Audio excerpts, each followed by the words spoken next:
believe that everything in life relates to gun training, and everything in gun training relates to life. Join us as we explore the Defender's lifestyle through the lens of self-improvement. Welcome to Defenders Live.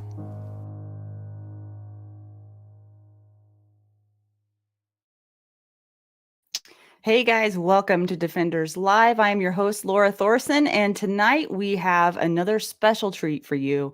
Adam Boyce with Spartan Mode is with us tonight for a part 2 interview, and he's going to be giving us some much needed, potentially life-saving knowledge.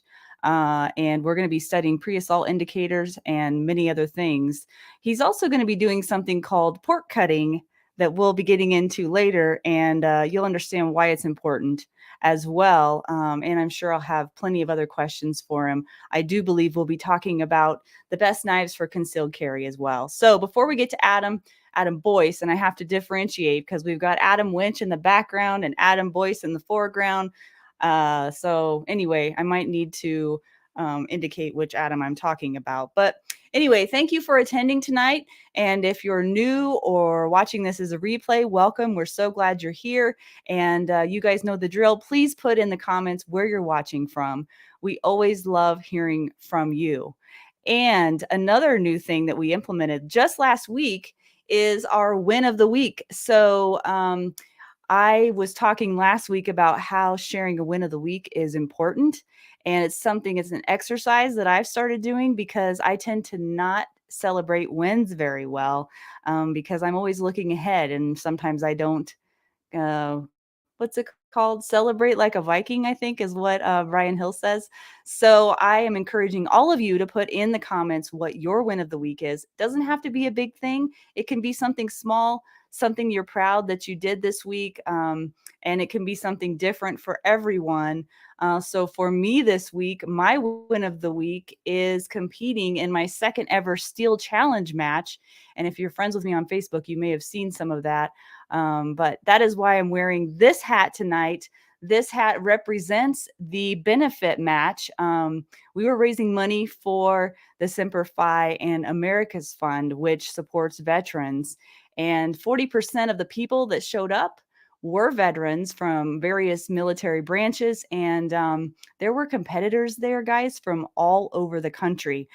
I had never been to one before. I kind of didn't know what I was signing up for. I just thought it was kind of like a local little fun get together thing. No, it had a waiting list. It was huge. And not everybody that wanted to compete got to compete. So it was quite an honor to be there. My husband Justin and I went to the match together. We made a date day of it, a shooting date day. It was really fun. I won this cool hat. Got a cool engraved canteen for getting second in the ladies division. And that was not expected, but it was really fun. And then my husband also won a raffle. They had a raffle there for the same organization, and he won a 10/22 rifle. So that was really fun. And also another fun fact, I'm pretty sure we were the only two competitors that were working from appendix inside the waistband from concealment. And so when I stepped into the box to get ready to shoot, the gal looked at me funny and she said, "Where's your gun?" So anyway, that was kind of cool. There were a lot of people there. I don't think that had ever seen anybody compete from concealment, especially appendix carry. So that was new for some people. And I don't know. I kind of think some of them were leery at first, but then after watching me and Justin, they were like, "Huh, interesting. Never seen that before." So it's all good. Anyway, okay, so I told you Adam Winch is behind the scenes, the founder of Defenders USA. You might see him pop on the screen from time to time. You never know when he's just going to pop right in there. And also reminder, guys, please go to defenders-live.com, defenders-live.com for all things Defenders Live. You can see past episodes, see who our past guests have been. You can sign up for our email list so I can always stay in contact with you. And you can see our partners page. We've partnered with some really good people that support us, and we support them, and they've got some really good products and services you really should check out. So go there for all things Defenders Live. And if you have not joined the Defenders Live Facebook group, please do that as well. Like, share, and all that good stuff wherever you're watching from tonight. We want to get this out to as many people as we can because Adam Boyce has some really important information to share with us tonight. And just FYI, heads up, and we'll tell you again before we show it, there will be some discretion perhaps needed on some of the content that we'll be showing. But just letting you know that in advance. So let's see who is shouting out tonight. Who is watching? Okay, we've got Brent Hickman from Haven Defense Company tonight. Hi, Kathy and Lynn. Thank you for watching. I don't know how to say that name. Janice from Pennsylvania. Clint from Texas is back. Thank you, Clint. Scott from Texas as well is watching. And win of the week for Kathy, making the decision to apply. Oh, you applied to ASPIC, the Active Self-Protection Instructor Certification Program. Adam and I are both in that right now. That's awesome, Kathy. Win of the week for Scott. Attended 2 Greg Ellifrit's classes last weekend. Wow, that sounds like a lot of fun. And I know you've got a lot of other wins, Scott, going on in your life as well. So kudos to you guys. That's awesome. Let's see. Adam, did you put a win of the week in there? Got back to dry fire competing in Steel Challenge after a hiatus of over a month. See? Yeah, you guys got to get out there and start competing. I'm telling you, that Steel Challenge match was so fun for me. At one point, I turned to Justin, my husband, and I said, if I skip to the next stage, will you disown me? I was literally so happy to shoot. I was so excited that I could have skipped to the next stage. All right. And Haven Defense Company, I'll be running an IDPA match this Saturday from Appendix for the first time. That is so cool. That's awesome. It's becoming more and more prevalent. All right, cool. Well, let's move on here. All right. So let's get right into it with Adam. Adam Boyce is the owner of Spartan Mode. He's an authorized instructor of martial blade concepts based in Idaho Falls, Idaho, and one of only a handful of MBC instructors in the entire world who travel to teach seminars. He's a defensive tactics instructor, a pistol, rifle, and shotgun instructor, and a knife designer. And he's also has multiple years training in Brazilian Jiu-Jitsu and mixed martial arts. So like if you were to check everything off the box that a well-rounded defender would need, you might look up Adam Boyce, and also a perpetual learner. So Adam, welcome to the show tonight. We're so glad you're here. Hey, it's good to see you. It's good to be back. I know. Well, I think our audience was pretty impressed with you last time, so we had some requests to have you back. So I'm really glad that you said yes, because the information that you provide people is so needed. And you know, I mean, yeah, like I said, well-rounded defender. You're the perfect example of that. You've got a lot of knowledge to bring. So we're going to start out with pre-assault indicators. Then we're going to go to port cutting, which you'll have to describe and tell people what that is. And then I'll probably have some other questions afterwards to ask you. So does that sound good? That sounds great. Yeah. Okay, cool. Is there any other background information people need to know about you before we get into that? No, I think that's good enough. There's more, but that's great. Those are the highlights. Yep. Okay, cool. All right. So do you want me to just pop this on the screen and get going on these pre-assault indicators? So tell people, what are pre-assault indicators first before we play? So basically what we want to look at tonight is it doesn't really matter how much you know or how skilled you are if you don't know that the attack's coming. We could train you to be a ninja, but if you don't have that pre-recognition, it's going to make it a lot harder to make it. So we want to talk about that tonight. Buying yourself time, right? Yep. Part of it. Okay. All right. I'm going to start playing. There's no sound, but Adam's going to narrate pretty much. So just as a caution, again, this is a parental advisory. There is some explicit content on here. We try to take out any videos that were super gory or bloody. We want to start with this one. So if you look here, these guys are on the bus. You have the guy stand up in the middle, the gentleman sitting down with the white hat. There's a lot of things we can learn from this video. First thing you'll notice is the gentleman standing up kind of does a posturing move, leans into the guy. This is kind of that peacocking, like, look, watch out, I'm going to throw a punch, kind of letting the other guy know he means business. You'll notice the guy sitting down, go ahead and takes things out of his hands, sets it down. What he's doing right now is buying time so that he can use his weapon. From this part right here, you see him grooming, touching his face. That's a common gesture we'll see, is touching the face or touching the head. That's pretty common when you see people attack or planning. the next thing you see him do right here, he's going to take that hat off. He's getting rid of any loose articles, just moving out of the way. And then he's going to use that hat to conceal his knife. Wow. Right here, you'll see him look to the right. That's a witness looking. He's looking to see if there's any more witnesses and also looking for evasion. Right here, he'll latch on with the support hand or the out hand, and then it's a gross motor skill. So he's just going to go low line thrusts. And that's the most common attack you'll see, is somebody latching on with the support hand and then just thrust repetitively. So we'll watch a few more videos tonight, a few more. And as we do, we'll kind of talk about some of these. This one's actually one of my favorite ones when you talk about pre-assault indicators. The gentleman pouring the whiskey there, that's Conor McGregor. You might have heard of him, a UFC fighter. What happened here is he's in a pub and he had his new Proper 12 whiskey and he wanted others to partake. The gentleman said he didn't want it. Right here, you'll see him groom. He's taking that left hand, he's touching his face. He's doing that grooming motion that we saw in the previous video. He's puffing his chest out a little bit, trying to look bigger, and then boom, sucker punches the guy right there. Wow. So play this again so you can watch that, but there's his groom. The gentleman's not really paying attention and fires his shot. So here's another good one that will kind of illustrate. It's pretty grainy, but it'll illustrate a lot of things with this. What you'll notice here is two guys get an altercation. You'll see the gentleman here look to the left. He's looking to see if there's any witnesses. He's also looking for his escape plan. He's doing that grooming motion again, touching his face. Now you'll see him kind of do like a little bit of shift with his body weight, glances again. And after he shifts his body weight, loads up and fires his shot. The fascinating thing is if you start watching videos and seeing how things happen, there's a lot of common occurrences. You won't see the same things every time, but you'll start seeing clues. So here we'll notice on this one, kind of the same thing. You've got a little bit of posturing going on. Their space is just too close. He's looking for a diversion here. So what he's doing at this point, he's looking to the side, getting his hands out. He's trying to move them around so it looks like it's no big deal when he actually fires his shot. Looks away like we talked about. After he looks away, goes to fire. The gentleman realized what was coming and threw a counterattack.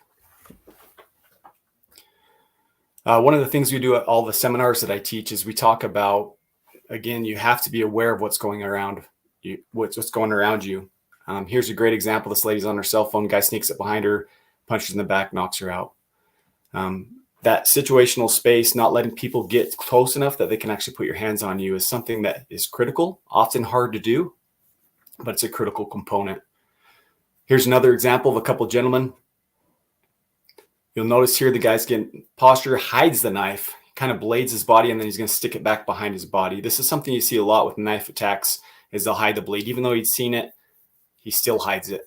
And he throws one stab. One thing I want you to notice from this one also is that the gentleman that got stabbed didn't immediately burst into flames like you see in the movies. The guy just didn't stop fighting. He's able to get up and run. Just like handguns, the unpredictability of a knife attack, you can't say, hey, if you get stabbed here, this is going to, stop you immediately. You'll notice here, hands, older gentleman walks up, stabs the guy in the chest. Again, the hands are what deliver the weapon system. If people get within that space and their hands that are accessible to a weapon, they can stab you. This was outside of a club. What happened here is he was denied access and he gets a little bit upset about it. You'll notice the big gestures with his hands. He's going to wait till this security guard or the guard is occupied. Once he is, you'll notice right here where we stop it, he's going to reach down into his pocket. He's actually grabbing his knife at this point. He's waiting while everybody's not looking, paying attention. He's got the knife in his hand. You'll notice what he's going to do is he's going to reach out with the left hand, and then he's going to stab the guy with his strong hand. If I can touch you, I can feel you. If I can feel you, I can stab you. So that's something we'll see a lot as people reach out to hold on to somebody and then they'll stab. This one was in Russia. What I want you to pay attention on this one is down at the bottom of the screen, the gentleman in the black leather jacket, and then the gentleman in the white sweater. Again, here you can see him kind of posturing. It looks like it's kind of an ego thing going on here, but the guy's going to hide the knife behind his back. So he's kind of blading his shoulders a little bit, hiding what he has in his hands. See, it's a pretty big knife. And then again, he's going to reach out that support hand, low line thrust. Again, the guy's trying to block it just by sticking his hand, doesn't quite stop. You'll notice often when people go to stab too, if it's denied because of their hand, they'll go high. Looks like the gentleman had some nice sambo or some judo or something and took him down the ground. Thinks at this point he's winning the fight, but in reality, he'd been stabbed multiple times. If you watch the full video on this, it takes about a minute for the gentleman to pass out from loss of blood. So that's also something to consider, is a lot of people look at knife use and think, oh, I'll just stab somebody and then the fight's over. But it's a long time if you have to defend yourself against somebody with a knife. Here's another great example of being able to fight with a knife or against a knife. This gentleman's hiding the knife again, blading the shoulders, hiding the knife behind his back. You notice he's kind of looking off to the side a little bit. From there, he's going to reach out and one through low line thrust. You'll notice here in a second, again, we try to take out any of the really gory videos, but you'll notice here in a second that his shirt has a blood stain, so he was absolutely stabbed in the stomach. The guy continues to fight. Again, the gentleman stabbed is still up and standing, backing away, and is able to fight.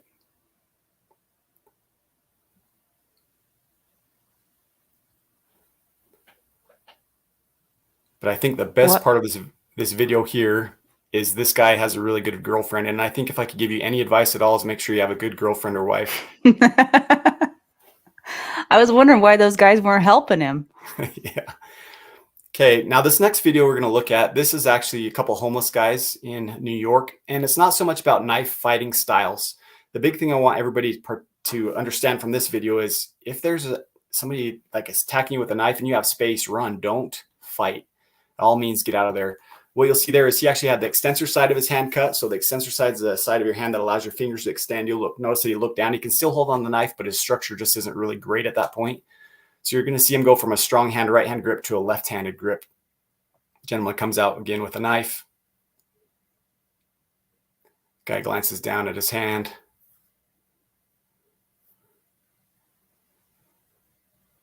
Again, this is mutual combat here, and this is what we do as defenders. We run away if we can. Mm-hmm.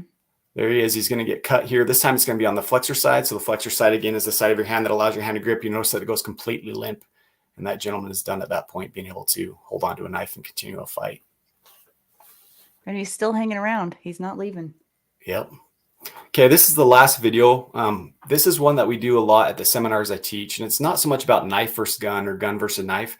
The idea is to understand the reactionary time. So whoever has the first strike has more time.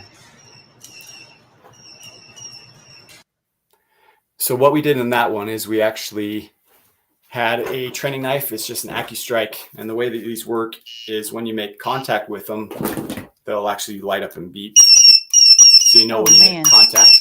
It's like the most annoying sound in the world. It is. They're a lot of fun though. And then from the standpoint of a cert, we give the other guys a cert pistol. And the idea is, again, just to show you that if you're not paying attention to what's going on and they get that first jump on you, you're behind the curve. So that's kind of the reason we show that. So I had a couple questions real quick about those videos. The first thing is you showed multiple videos where there was grooming, looking for witnesses and posturing, those types of things. You identify those because you understand what those are. But the people that are doing them in the moment, they don't have any conscious thought that that's what they're doing, right? Yeah, for the majority of people, they don't understand that they're doing that. That's kind of a subconscious thing that people will do. Yeah. People that have trained a lot will still try not to do those things. But that's also a reason why we don't say, hey, they did this, now he's going to stab. You have to kind of look at the whole picture and take kind of each piece into context and say, hey, is this actual attack, or is this person just maybe have an itch on their face, or maybe they saw a buddy. So it's kind of the whole thing, you know, when I talk about knife. Adam just did it. I just saw it. Did he just did this? Yep, he just did it. So Adam, if I can jump in here. Yeah, right? Absolutely. Yep. In the cop world, right, we always said that the loser of a knife fight died at the scene. The winner of a knife fight died on the way to the hospital in the back of the ambulance, right? If you get in a knife fight, you're going to get hurt. You're going to get cut. So as I watched your videos, I was taking a couple notes, and it looks like the big gestures, right? I know as a cop, whenever people made big gestures, I kind of knew that they were going to try to roundhouse or do something. So could we say that's one of the things you're talking about? If we see gestures off to the side, it tends to pull the attention. That's probably an indicator. Another one is face touching. And the way I think of it psychologically, and correct me if I'm wrong, is usually people are still deciding and they're thinking. And I know when I think or decide, I tend to kind of touch something up in here as I'm thinking about it. So they're kind of making a decision and looking for their way to go. The other is always looking around, right? You're looking for witnesses, escape routes, or somebody else who might jump in there who might hurt you because you're hurting somebody they know or like. So could we say those are probably it? And another big one is if the hands go away. You can't see it where I'm sitting, but if the hands disappear, because knife attacks always come from very close and very quick. So if the hands disappear, should we say those 4 things are really the big warning signals? I'd say those are probably some of the bigger 4. Yes. Yep. There's a bunch of other stuff, but I'd say those 4 would be the ones that are pretty telltale that they're up to something. There were a lot of those videos where the guy had his hand behind his back. Yep. Or both hands behind his back. So yeah. Or Laura, it seems like they'll blade it down by their leg or just behind like the just hip behind somewhere. their leg. Yeah, Where but it looks still like you they're- can't see their hand though. That's the thing.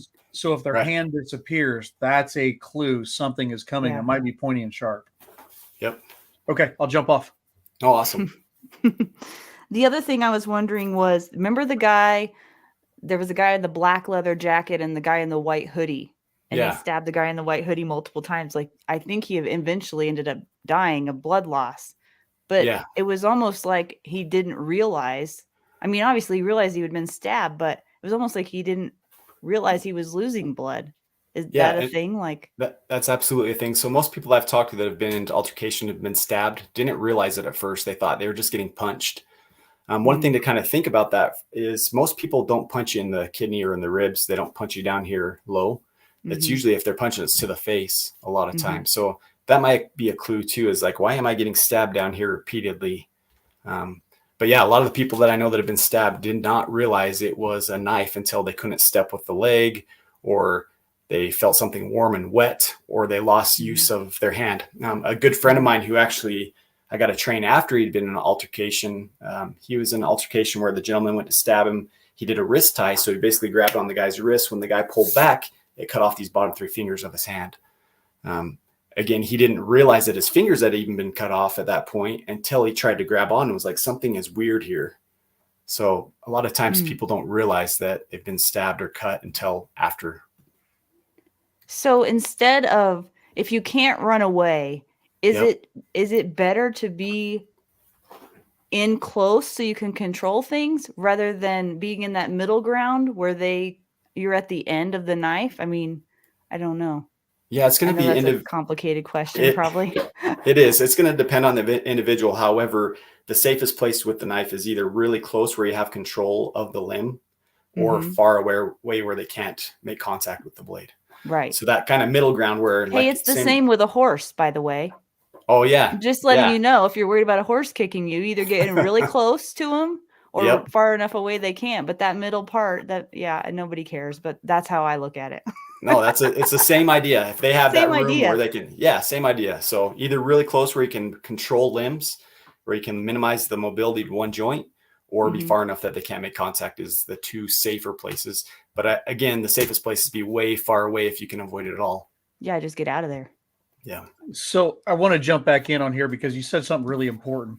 When people are swinging at their face, let's say somebody punches at you and they miss. If they're swinging at the face and you may not see what their hands are doing, you just know it's going towards your face, you're probably just going to take a hit of some type. But if it's swinging towards the body and they're missing, that should be a clue to you that there's probably a knife, a puncture device to go to this, right? When they're going for the face, they're trying to scramble the computer system. When they're going for this, they're trying to kill you. Right. They're trying to shut down your organs, cut your blood loss, everything. So this is usually pokey stuff. This is usually blunt stuff. There you go. Yep. Spot on, Adam.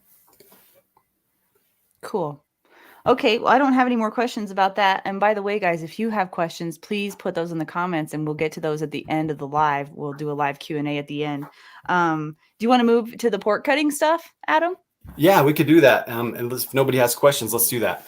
So I think one of the important things to understand if you're going to use a knife, this is something I learned from Michael Janich of Martial Blade Concepts, is that you need to be able to quantify what that knife will do. So one of the ways that we do that in Martial Blade Concepts is we use what we call Porkman. So got my little Porkman. Sorry, I said it wrong, didn't I? No, you're great. So what it is, it's a wooden dowel, and then you take a pork tenderloin, butterfly it in half, and then you'll take butcher's twine, so you can see that kind of underneath. You wrap that around, and then about 30 layers of saran wrap. So what that's going to do, according to trauma surgeons, it takes about 5 pounds of pressure to puncture human ligaments, tendons, skin, that type of stuff. So about 5 pounds of pressure with a sharp knife is what we're looking at. So this is a pretty close representation of what that is like. So we like to use that for different testing. So what I'm going to do to make this just nice and easy is I'm going to start with the biggest, scariest knife that I have. So if you see this one here, this is just a little Swiss Army knife here. So pretty small. If you look at the blade length on this one, you're looking at about 1.5 inches here is what that is.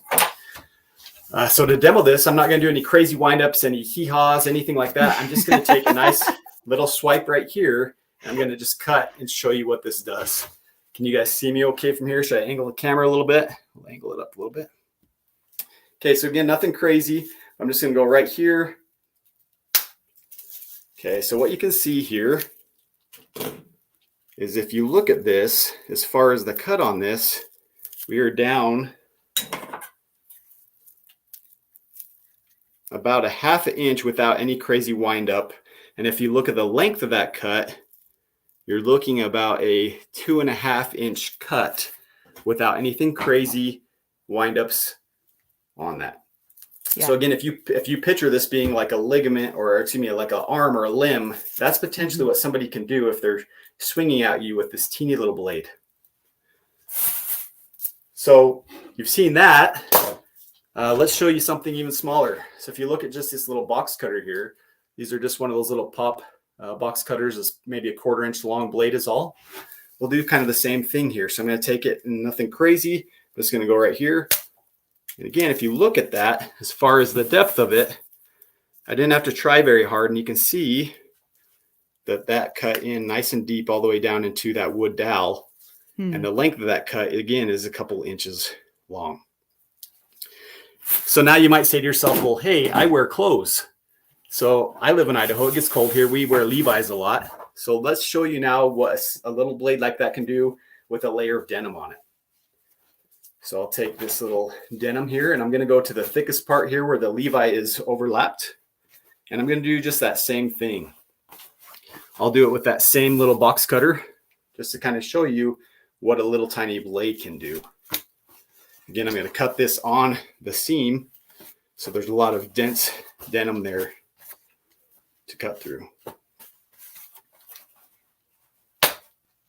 Oops, got the cut out. So on that one, my cut actually hit into that, didn't slice it as well. Can you hold it up a little bit more? Yep. Let me actually do one more cut with it. So kind of, let's see here.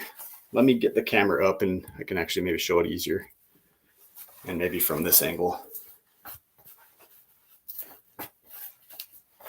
All right. Can you kind of see that? So I'm going to go right here. So again, the denim is nothing. Yeah. And if you look at the cut on this, kind of the same thing. We're just down here to the depth of this pork. Someone's asking, does the plastic wrap simulate the skin then? Yeah, so this plastic wrap simulates the skin. Excuse me, plastic wrap simulates the skin.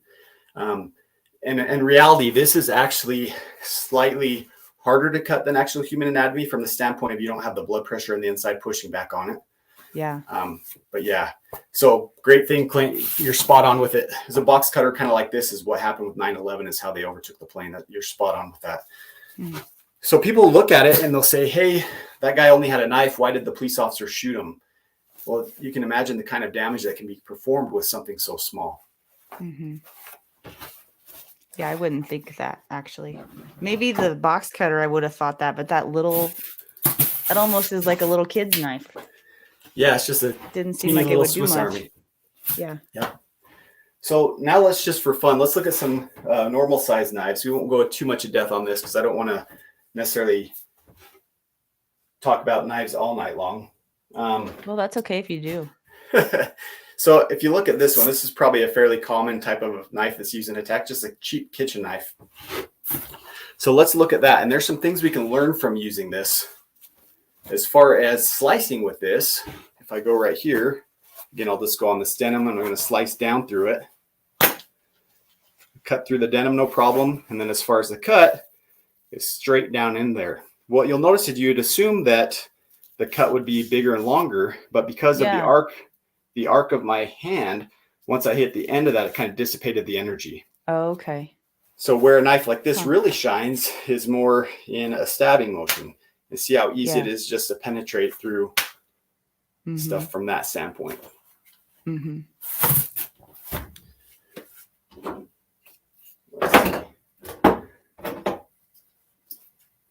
Let's talk about blade geometry real quick. We won't go too much depth on it.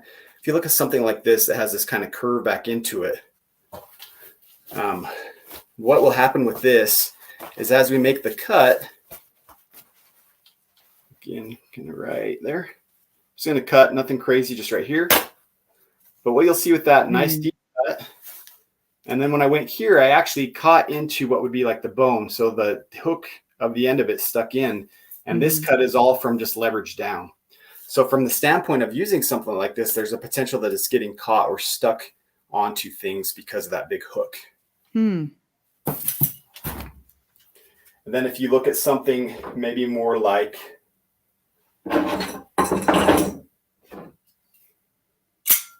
this one, you'll notice that it has a lot more belly or curve into it. So when we look at how something like this cuts, what you'll find with it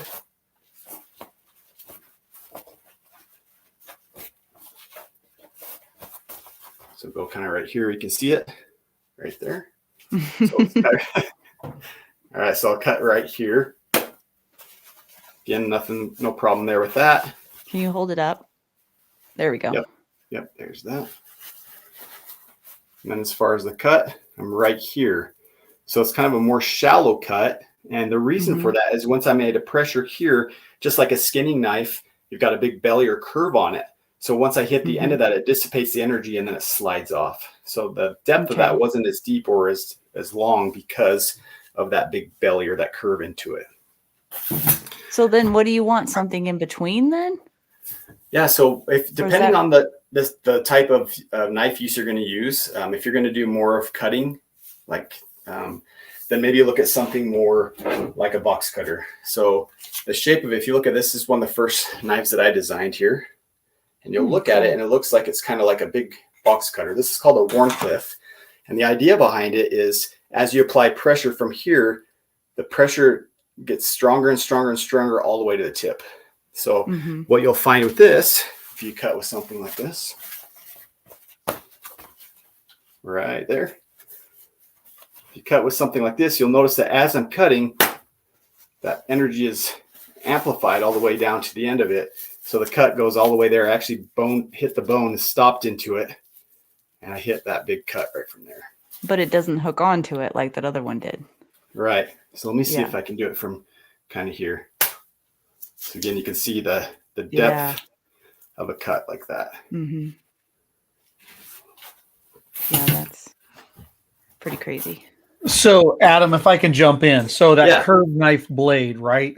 So that's not so good for stabbing if you have to, where the one you designed that you just showed can do both. It can go deep, but it also can be more of a stab tool if need be, correct? Right. Yeah. So the idea behind the blade geometry on this again is that cut goes deep, but also if you're going to thrust, what happens with this is Mike Janisch did some testing years ago with this style of blade. He did a bunch of tests on all different types of styles. And what they would do is they'd put it up on an arm and there's a big piece of styrofoam and they drop it from the same height and it would swing and hit into the styrofoam. And so they're trying to quantify and decide, hey, what type of blade works best for penetration? And what he found is when he was doing something with a Warncliffe like this. What's that called again? Warncliffe? Warncliffe. I'll hold it up there so you can kind of see the angles of it. But what they would find with something like that, what would happen is it wasn't sticking. All the other knives go and they stick in a couple inches. And he's like, that's kind of weird. And when they slowed down the camera and looked at it, what was actually happening is that ramp would actually open up the channel, make it bigger, so it would go all the way in and bounce all the way out. So the knife is able to penetrate deeper because of the blade geometry on it. So again, for thrusting and for cutting, it's a great blade geometry. So if you looked at it almost from aerodynamics, from the tip forward, right? It's cutting the air well, which also means it should cut through say, objects you might penetrate through, right? Skin, clothing, whatever else, it should do that and go deeper with it. From what I see of the design of it, it looks like a pretty good design. Yeah. Yep. That's exactly right. Yep. Okay. Yep. Is there more pork cutting to be had? There can be. Is there any questions on the pork? We have more if you want, or we can end it with that. No, there's no questions yet. Usually people are pretty quiet till the end. So, but if there's something in there, we'll throw it in maybe if we need to. Okay. Just for fun, we just designed this knife. This one's going to be coming out soon. And so probably not something you carry around in your backpack, but this is a knife that I was going to be on a TV show a few years ago, and I worked with Tops Knives, and basically this was to win the show, and they're going to put this in production this year. So if you're interested in a big knife, let's show you what this one does. Wow. Stand back because limbs are flying on this one, but I'm just going to go right here.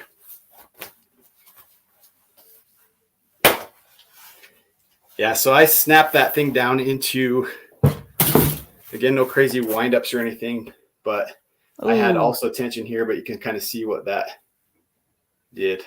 Again, I'm holding the stick as I'm doing this, but yeah, don't want to be on the bad end of that either. No kidding. So if I can throw a question here, right, Adam? So I grew up in West Africa. I used machetes all the time, right, to clear entire fields, jungle, whatever else. That knife does not look like a machete. It looks more like a weapon of war. Am I correct in that? Yeah, so this is actually based off of a Filipino fighting knife. It's called a ganumting.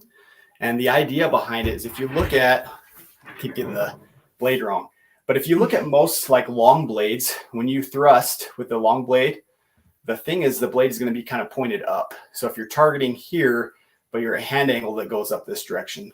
What this does is because of the curve on the backside is wherever you point your hand is where you stab. So you'll thrust in that same area. Also, because of the weight on it, it's really good for like downward thrusts and cuts. These were traditionally used by Filipinos for clearing forests, kind of like a big machete would. But anyway, I'm kind of excited about that one. You should be. No, are those available for purchase, or what did you say about that? They're not yet. They'll be out probably, I would guess, in about a year. Blade Show is this weekend in Atlanta, Georgia, and they're going to actually show up for the first time there. So cool. Wow. Hey, before we move on, can I go back to some of the pre-attack indicators? Yeah. If you don't mind for a second. Adam, can we say that the places, like if somebody's coming at you, the places they're going to probably attack is something that usually they tend to, in my experience, glance at. So if they're glancing at the face, that's probably going to be an impact. But if they're glancing at the body and looking away, that means they're probably going for the central box here. Therefore, that might be a stab. Would that be a good pre-attack indicator?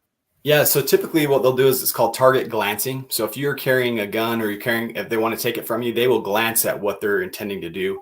Another thing they'll do, and I didn't really go into detail, again, just with the shortness of the videos, but they'll do a thing called picking. So not only will they look at what their intention is, but they'll also feel their own weapon to make sure that they have it. So a lot of times they'll give those clues away like, hey, I got to make sure my gun is still there or my knife is still there or my weapon. So they'll reach down and like touch toward it. And then subconsciously they'll, without thinking, they'll actually look at where they're going to target to make sure that they can actually do that as they're processing it through the brain.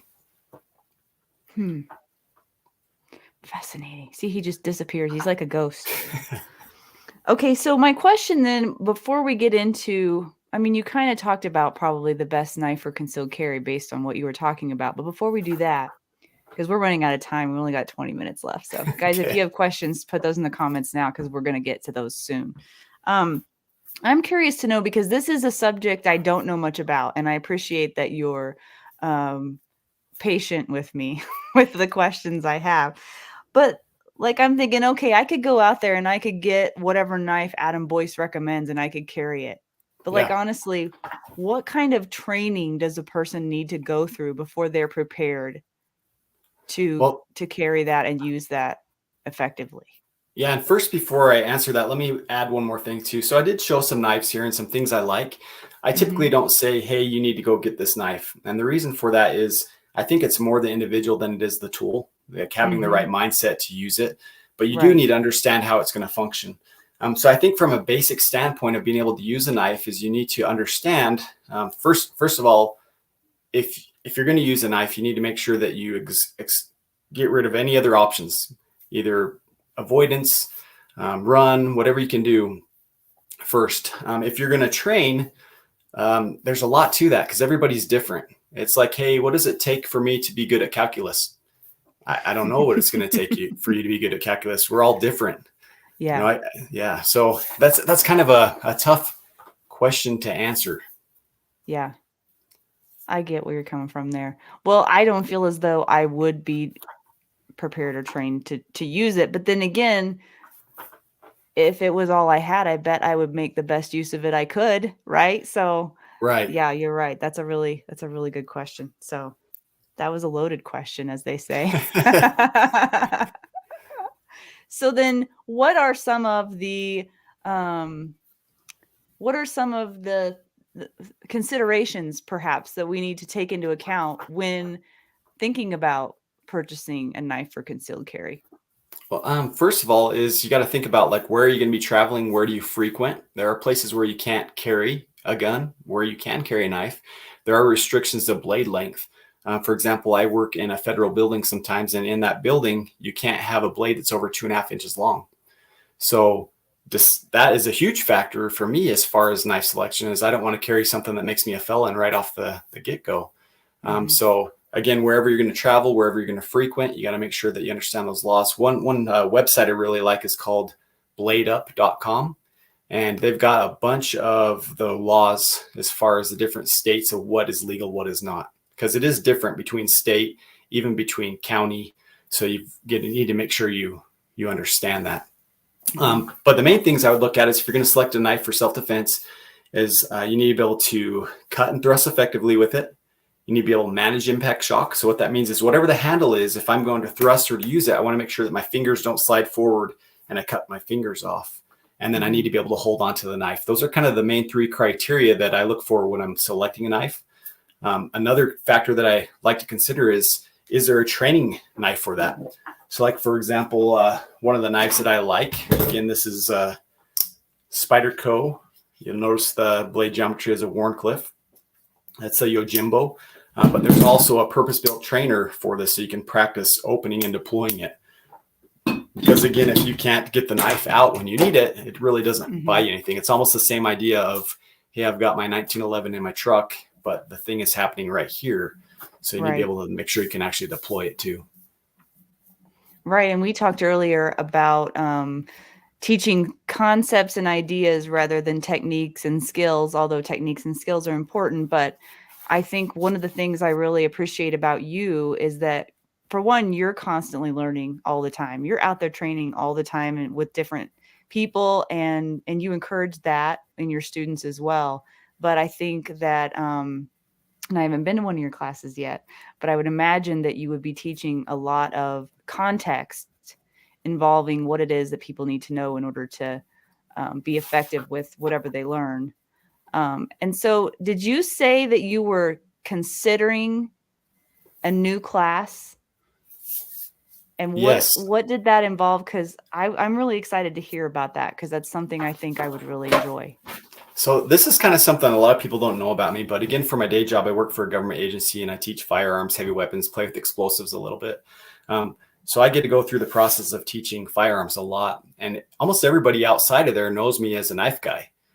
So I'm actually implementing more public courses that will involve firearms, that will involve pepper spray or OC, that will involve more of like awareness courses. We'll set up some scenarios as part of this course. It'll be a 2-day course. It'll involve awareness of your situation. And then also kind of these pre-attack indicators that we've talked about, but also a little bit of gun, a little bit of pepper spray, and a little bit of knife. So that is something that is on the horizon.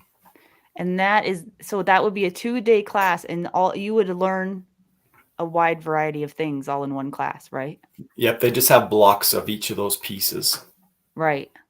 Yeah, that's awesome. Well, I will definitely be helping promote that whenever that comes out, whenever you figure out a good name for it. Awesome. Okay.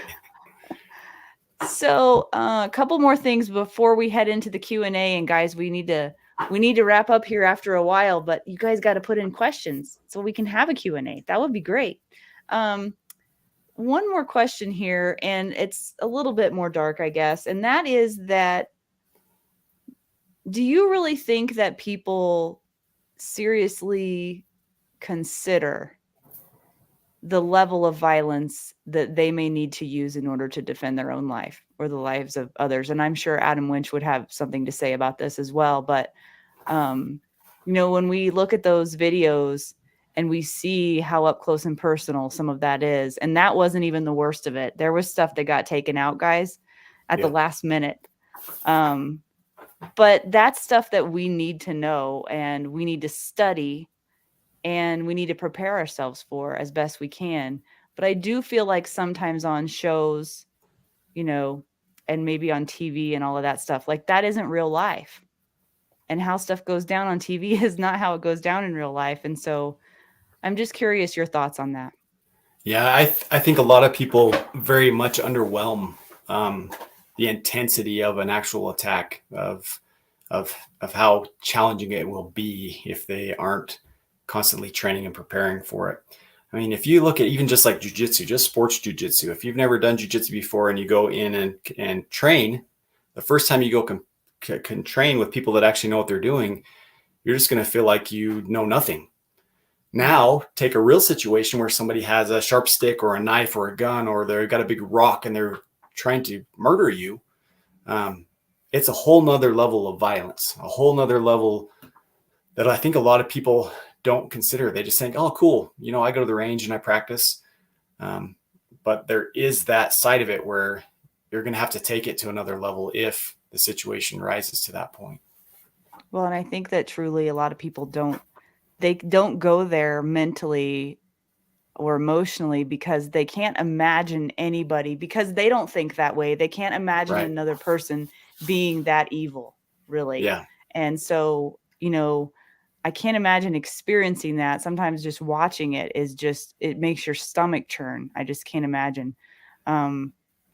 Well, anyway, unless you have more thoughts on that, I'll move on. But it's one of those things that I think about often. And I believe is important to study. Whether or not it's hard to look at is beside the point. But, and we could have shown you a lot worse stuff. There was a lot worse stuff. And I'm sure you, Adam, and the other Adam probably wouldn't have bothered so much. But when I watched it, it was quite disturbing. So, well, the one thing I will add to that, is sometimes we'll see some of the violence, and that's one thing I'll recommend is go watch YouTube, go watch events that have happened. That's the nice thing about technology now, is you don't have to go experience it. You can see it and see what it looks like. So I encourage people to do that. But if you're intimidated by it, don't say, oh, I'll just never learn. I'm never going to be able to defend myself. Learn some basic stuff. Again, we talked about awareness. If you learn some basic fundamental skills, you don't have to be a 30-year martial artist, but you need to learn something, and don't let that intimidation stop you from training. You need to find for you what your purpose is. I don't know if I remembered on the show last time, if I told you kind of my reason for training. But when I was 12 years old, I lived in a little town called Grant, Idaho. Inside this town, there weren't a lot of people. And I remember one day getting off the school bus, and the lady that ran the gas station just about 100 yards from my house had been murdered. Some young boys, I was 12 at the time, they were 15, basically went into the gas station and shot her in the back of the head and killed her for some gas money. That kind of changed my whole perspective on things. I value life, and I value of my friends. And that is a big reason why I continued to train. If you would have met me when I was in high school, you would have never guessed that this is kind of one of the paths I would be going down, is teaching firearms and heavy weapons and teaching self-defense courses. But that really sparked it in me. And so for whoever is out there listening, if you feel intimidated by it, ask yourself the question, why do I want to train? What's the purpose of me getting better? Even if it's hard, what do I need to do to get better? Yeah, that's really good. That's important to remember. Are there any, I didn't throw this at you earlier, so you don't know it's coming, but are there any books that you would recommend for people to read, either about like mindset, overall self-defense, things that maybe have been especially helpful for you? Yeah. So if we talk mindset first, there's a couple books, and I actually saw it on Adam Winch's desk by Lanny Oh, Bashan with Winning in Mind. I yeah. think we kind of have, if you look at Scott Jolinsky, he talks about the two different people on your shoulder, the one that's encouraging you and the one that's not, saying you're kind of a loser. I think a big part of self-defense is actually having confidence. If you walk with confidence, if you're proud of who you are, that sends a message to those that are looking to harm you as well.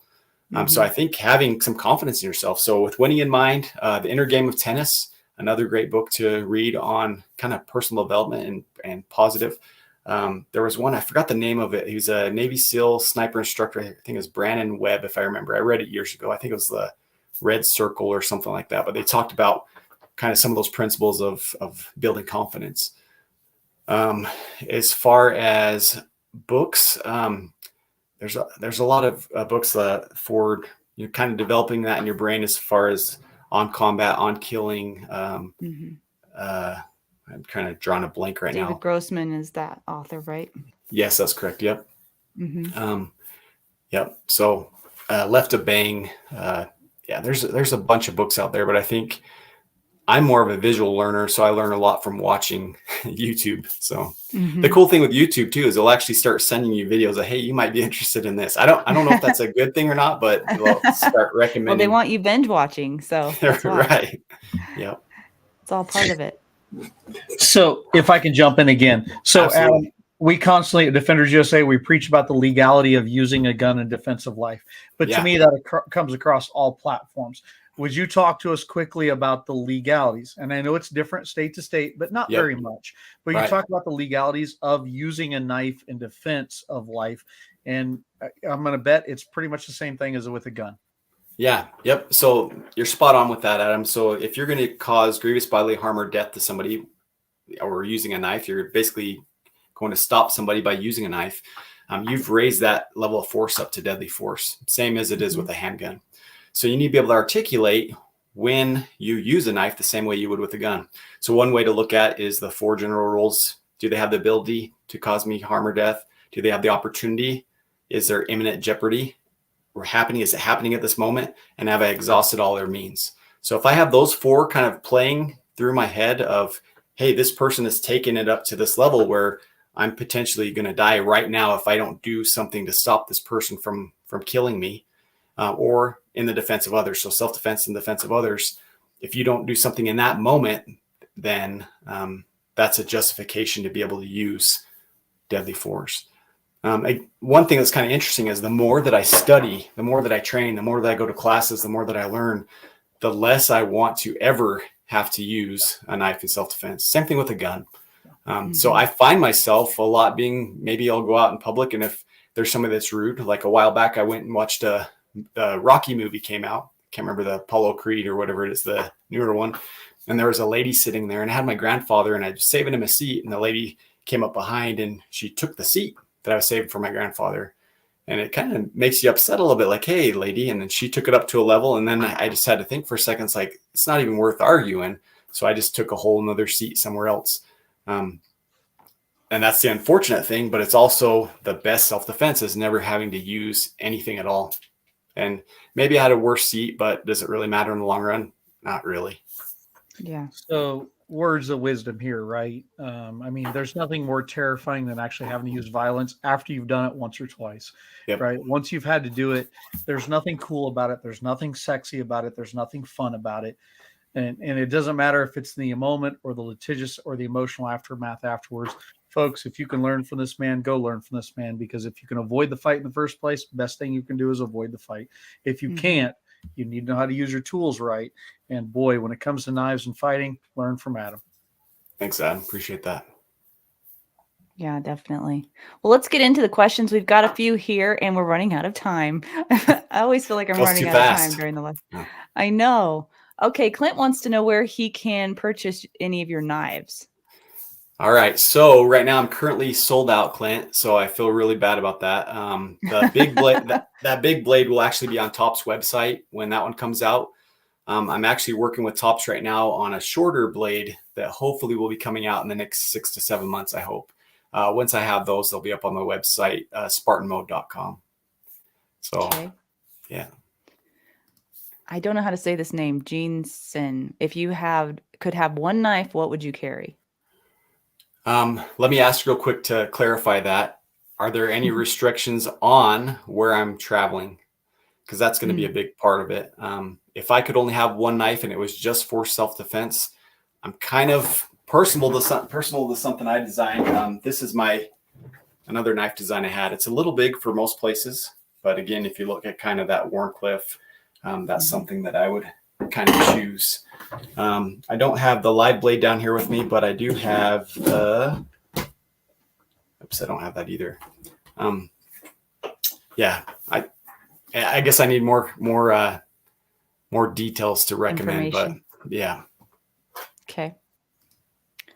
Adam Winch wants to know, would you be willing to set up a joint class with him at Defenders USA? Absolutely. That'd be a lot of fun. That would be fun. I would probably have to pay. You're not that far away from me. No, yeah, we're close. I would probably have to pay just to hang out with Adam Winch because that guy is awesome.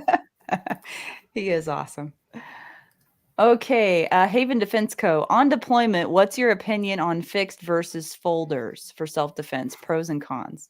Awesome, guys. So a fixed blade is always going to be faster because you don't have, in the words of Chris Fry, he talks about a knife being a broken knife if it's a folder. So if the knife is a folder, now I got to open up. So there's some different deployment methods, and we can talk about that. But let me add this little piece. If I'm going to carry a fixed blade, my favorite method is called static line.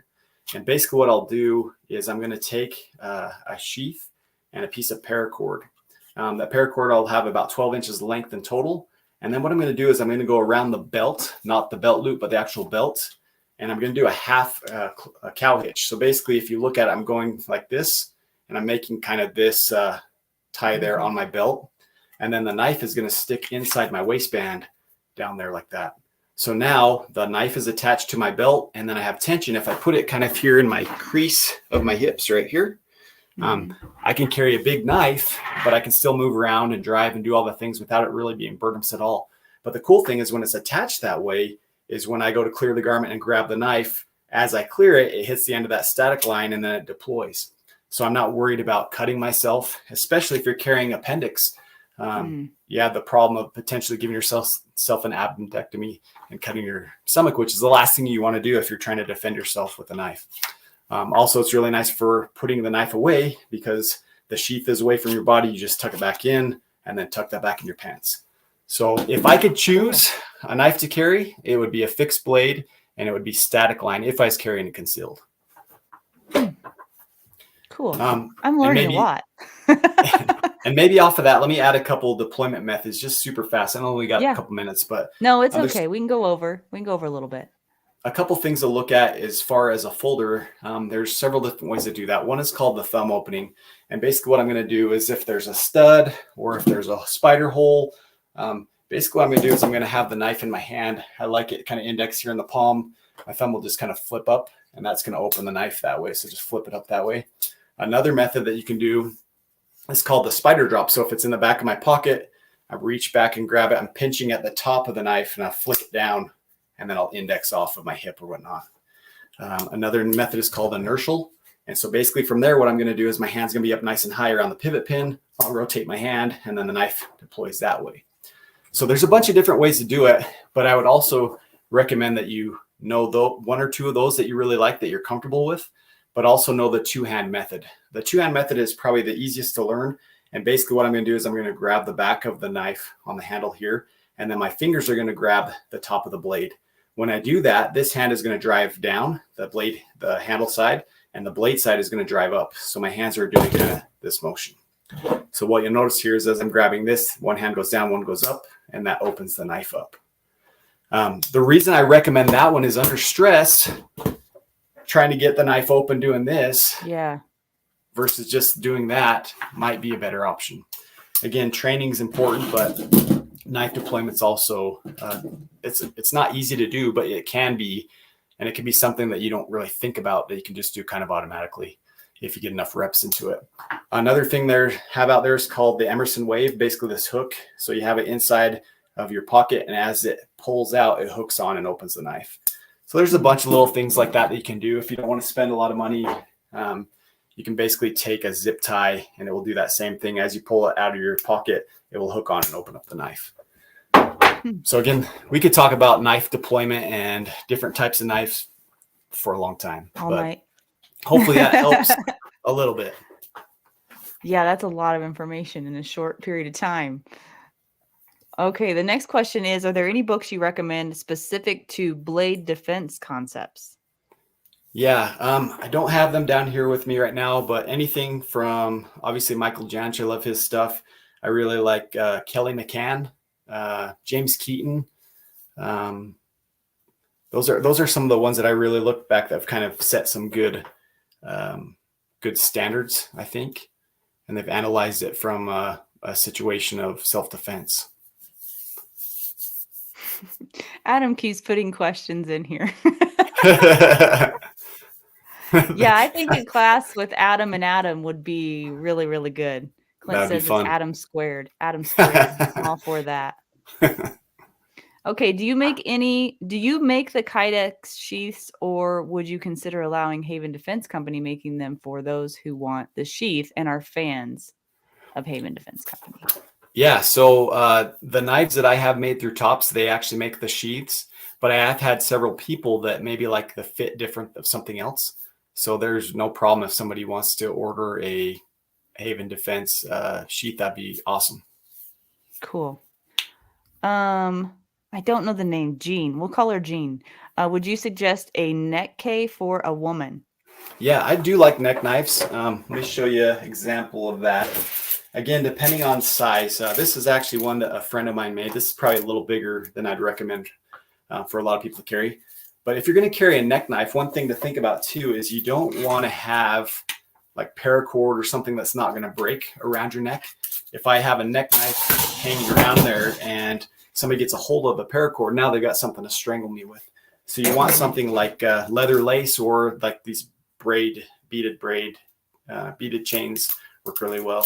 But basically, the nice thing about that is you just put it kind of on and just reach up underneath your shirt and you just pull and the knife is there. So yeah, I really like neck knives.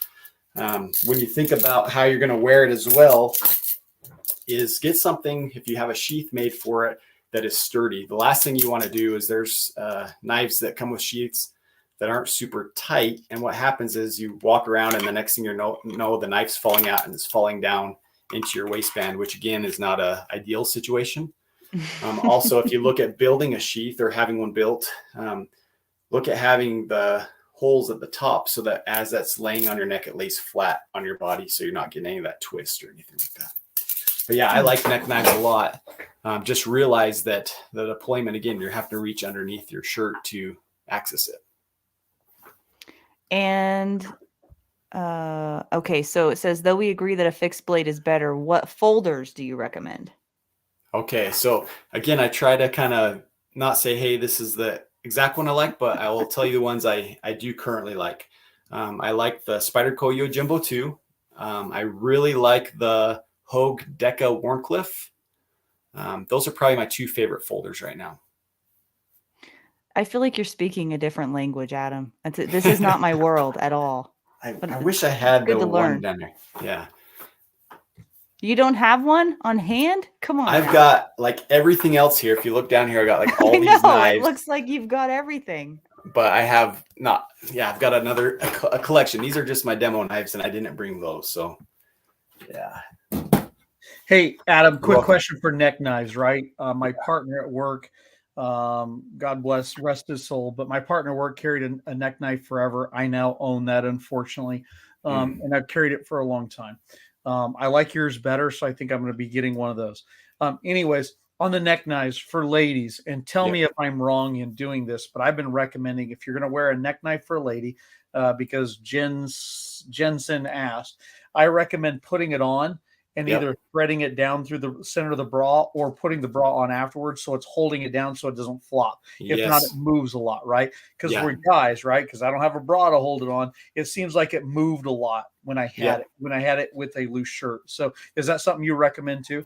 Yeah, that's solid advice. So if you do have a bra put underneath it, another thing you can do to make it kind of a little bit more sticky is, you know, the shower mat that's kind of that rubberized shower.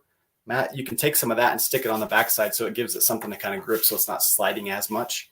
Okay. So that is an option too. But again, you don't want to make it too bulky. So you find like this thin stuff, but a little rubber on there. But yeah, you're spot on. If you tuck it underneath the bra, then it will keep it from rocking Yeah, side to side as much.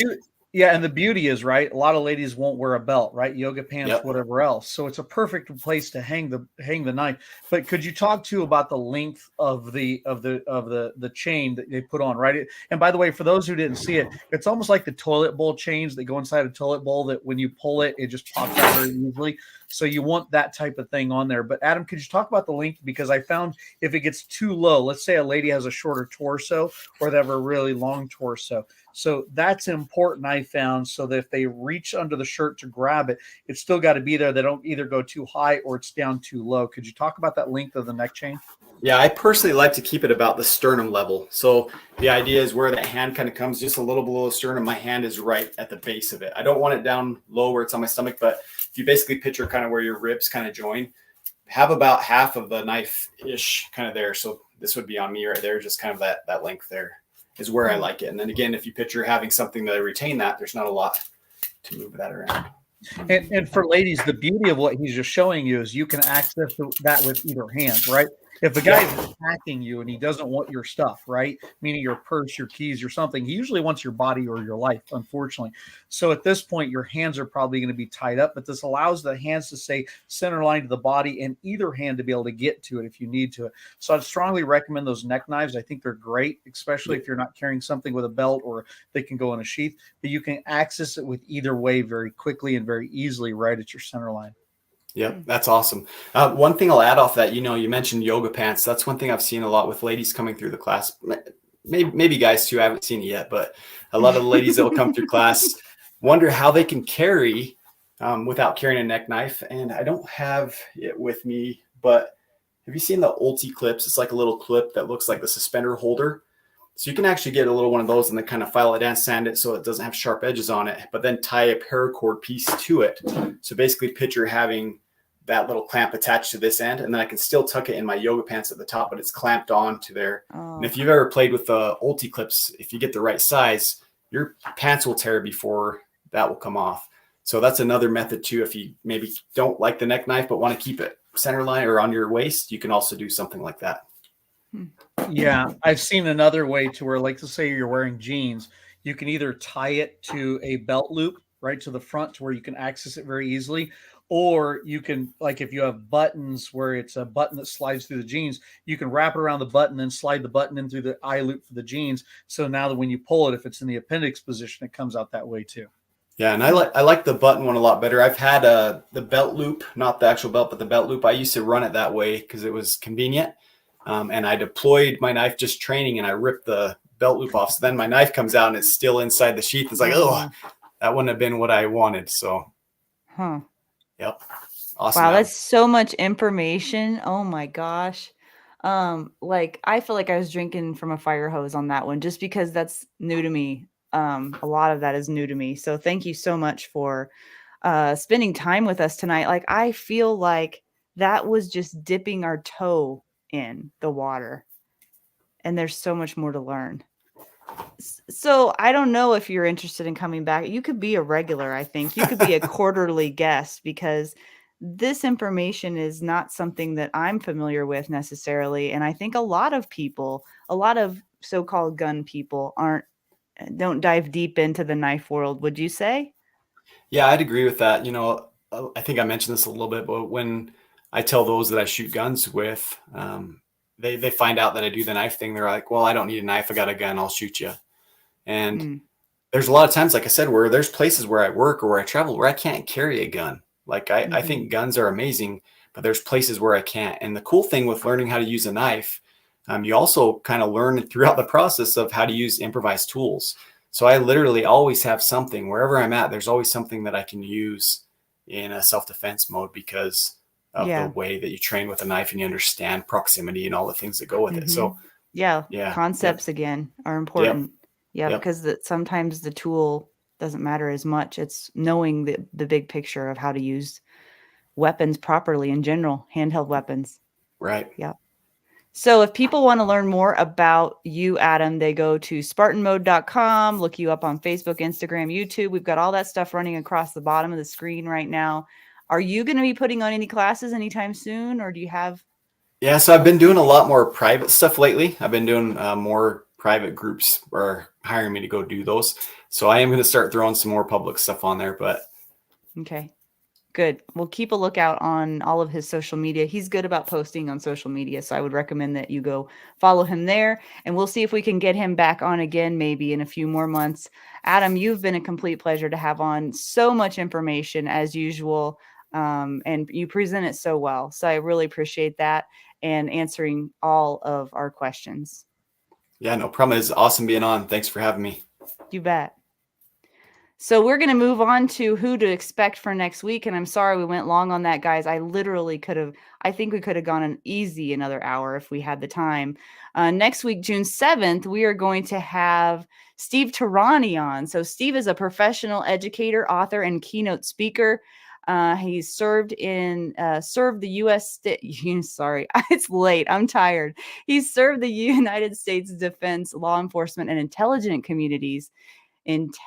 communities for over 30 years as a respected subject matter expert, service provider in protection, firearms, and defensive tactics to numerous high and low profile federal agencies.